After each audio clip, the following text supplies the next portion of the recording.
થઈ ગઈ એવું માનવાની જરૂર નથી. એના ઉપર એક પણ પૈસો ઘટવાનો નથી, આ બહુ વધી શકે.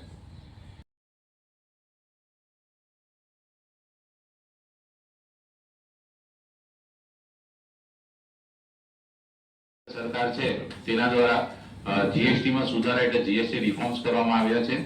તો આજની પત્રકાર પરિષદ વિશેષ કરીને જીએસટી રિફોર્મ્સ વિષય ઉપર, જીએસટી સુધારા ઉપર આપણે રાખવામાં આવી છે. દેશના યશસ્વી વડાપ્રધાન માન્ય શ્રી નરેન્દ્રભાઈ મોદીએ નવરાત્રીના પાવનકારી દિવસે સમગ્ર રાષ્ટ્રને જીએસટી ની અંદર જે ઘટાડો કરીને જે 4 સ્લેબો હતા એની જગ્યાએ 2 સ્લેબો કરીને ગરીબ વર્ગ અને મધ્યમ વર્ગને જે રાહતો આપી છે એનાથી સમગ્ર ભારતની અંદર એક આનંદની લાગણી છવાય છે. સાથે સાથે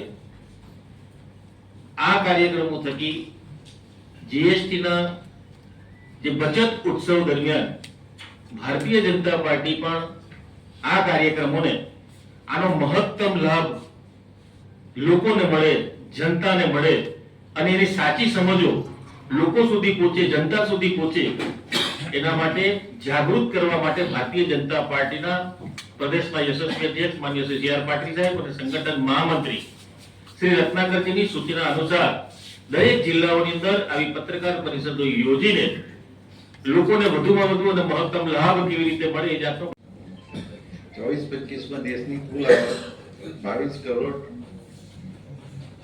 8,000 લાખ કરોડ 22,08,000 લાખ કરોડ પર પહોંચી જાય છે. એની આગળનું જે વર્ષ હતું એટલે કે 23-24 નું વર્ષ હતું તેના ઉપર 9.4% વધારો થયો.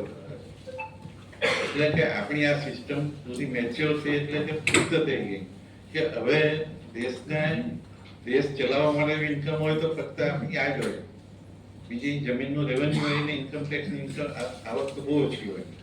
તો આપણે ગુજરાતનું જોઈએ તો એપ્રિલ 25 ગુજરાતની જીએસટીની આવક 2,37,000 કરોડ છે.